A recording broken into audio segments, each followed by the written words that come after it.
Okay, so I said you should write a program that adds two numbers that is collected from the user. Let's say our first number is, okay, let me first comment this out. Yep. All right, so our first number will be, let's just say num1 is equal to input. Please enter the first number.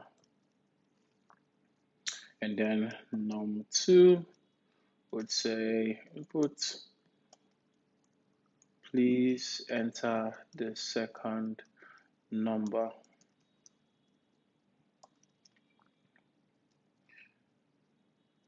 Okay. Now, if we decide to go like print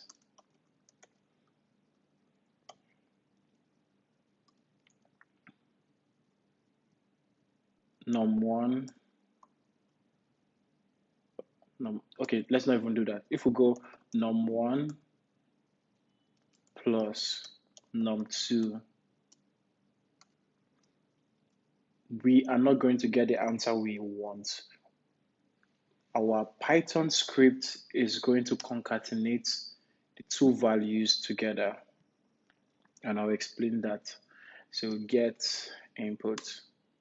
Please enter the first number 10 and the second number 9. You see, it says 109.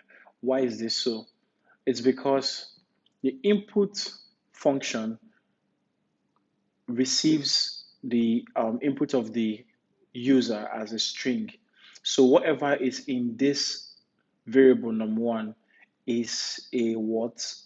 It's a string data type. So if we want to check the type of our variable as we did in the last video, num1 data type should be a string even if we put a number and it says string. So num1 is still a string.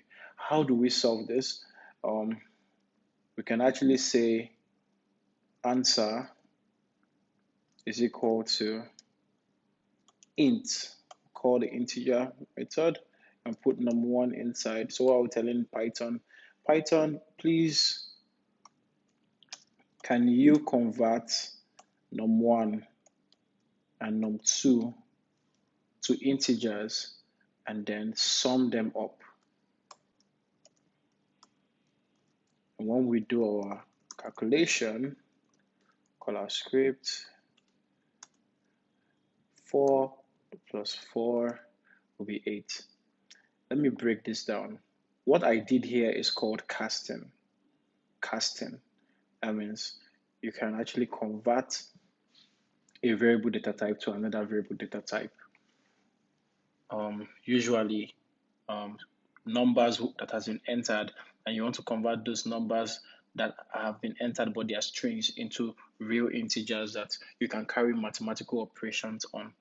So yes, another way of doing this would be, instead of just doing this here, we can actually go like int num1 is another way of doing it, plus int